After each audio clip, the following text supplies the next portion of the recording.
Welcome to the Daily Gospel of John. Glad you're watching. Taking a look at verses 19 through 24 in John 14. Jesus speaking. Before long the world will not see me anymore, but you will see me. Because I live, you also will live. On that day you will realize that I am in my Father, and you are in me, and I am in you.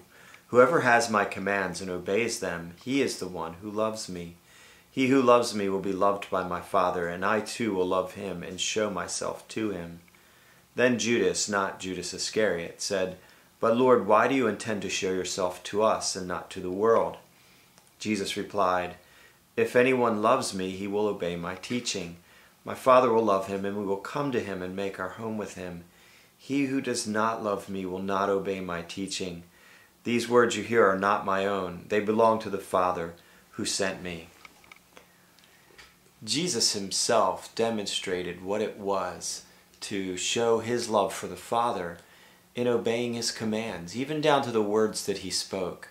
See, to obey someone means that you, first of all, know what they desire, and you agree with and love what they desire, and you have a desire to please them. There's trust involved in obeying as well.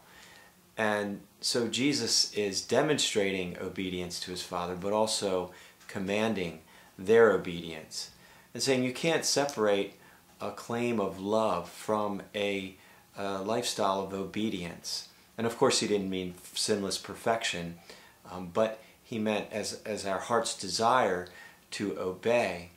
We see in Matthew 8, Jesus was astonished at the faith of the centurion, this Roman soldier, an officer, who understood the spiritual realm of levels of authority and a chain of command.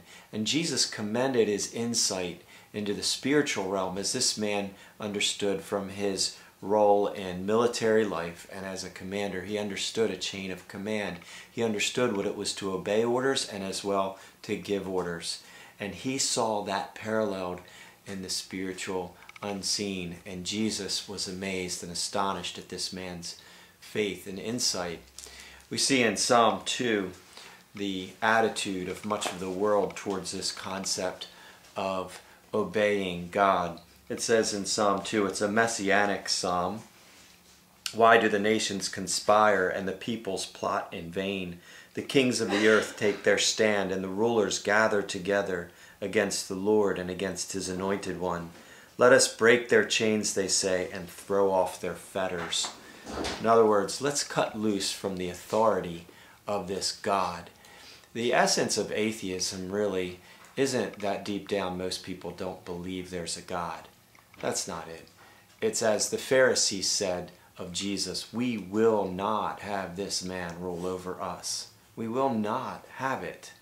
See, to admit that there's a God to whom I am accountable, a God who has much greater authority than I, means I'm not in charge of my own little world, and I can't do whatever I please, because there's one greater to whom I'm accountable. So I love the fact, though, that the God who is good. His love is unfailing. He's merciful. He's gracious. He's kind. And he demonstrated that clearly through Jesus Christ. So to obey one who is good at heart and loving and humble and kind and giving, that's not so bad. And Jesus summed up his commands anyway in the two. Love God with all your heart and love your neighbor as yourself. Love one another. So it's a pretty good deal. Not easy to live out, but thankfully we do have his grace and mercy and the power of his Spirit. Have a great day. Thanks for watching.